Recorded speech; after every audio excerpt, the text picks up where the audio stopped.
Magandang araw po sa inyong lahat. Tayo po ay magkakaroon muli ng verse of the day. Mula yan sa Matthew chapter 5, verse 33 hanggang 37.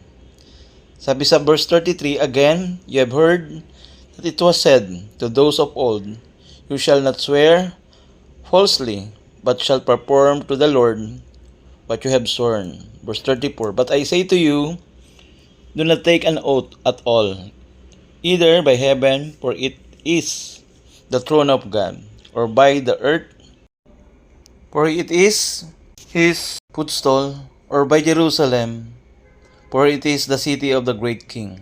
Verse 36, "And do not take an oath by your head, for you cannot make one hair white or black." Verse 37, "Let what you say be simply yes or no. Anything more than this comes from evil." Salamat sa salita ng Diyos. So sa talatang mga binasa natin, ito yung turo ng Panginoong Hesus na tinatawag na Sermon of the Mount patungkol sa panunumpa o oaths sa English.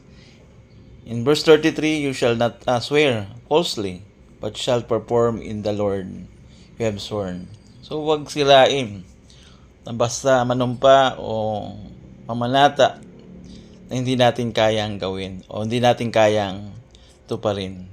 Ito yung sinasabi ng Panginoong Hesus sa pagtuturo niya sa mga taong kabilang sa kaharian ng Diyos.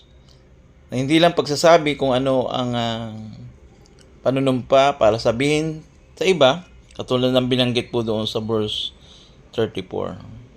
No, kung ano-ano mga pinapangako o panunumpa. Dahil ang panunumpa ay tulad ng pagtawag sa pangalan ng Diyos, ng pagtitiyak ng katotohanan.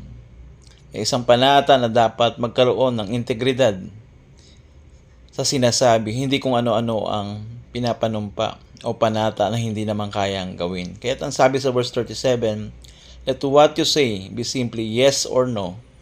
Kasi nga kung hindi, anything more than this comes from evil. Kaya't ganyan pinapakita ang kabilang sa kaharian ng Diyos. Kung tayo ay may panata o panunumpa, oo kung oo, hindi kung hindi, na nagpapakilala sa integridad na meron tayo. Dahil kung hindi ganito, panigurado darating ang oras ay hindi ka basta-basta paniniwalaan ng tao dahil sa iyong mga kabago-bagong isip. Ito man ay nangyayari sa iyong komunidad, sa trabaho, sa eskwela o kanino pa man, maging tapat sa iyong salita. Kasi may mga taong nahiyang humindi dahil sa utang na loob.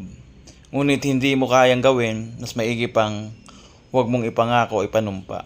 May mga tao namang puro oo ng oo, na tila walang pasa at hindi niisip ang sinasabi, na tila baliwala lang. Alalahanin natin at bantayan ang ating pananalita. Oo kung oo, hindi kung hindi. Dahil kung hindi, sabi ng Panginoong Hesus sa kanyang turo, anything more than this comes from evil. Kaya maging totoo ka sa iyong sarili. Dahil kung hindi, baka isang araw wala nang maniniwala sa iyo. Dahil puro ka panunumpa, pangako, pero hindi mo naman tinutupad. Kaya nawa ang talatang ito ay nagbigay sa atin ng liwanag na kung may panata ka o panunumpa, tiyakin na ito iyong magagawa. At kung nag-oo ka naman, tiyakin mo na magkaroon ka dito ng katapatan. Dahil kung hindi ka magiging tapat sa iyong salita, darating ang isang araw, walang maniniwala sa iyo. At higit sa lahat, hindi ito gusto ng Panginoon.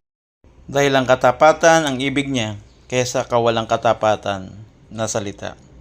Ganyan yung kabilang sa kaharian ng Diyos. Ikaw ba ay kabilang sa kaharian ng Diyos? Nawa, makita mo ang salitang ito at natuto tayo sa tinuro ng Panginoon.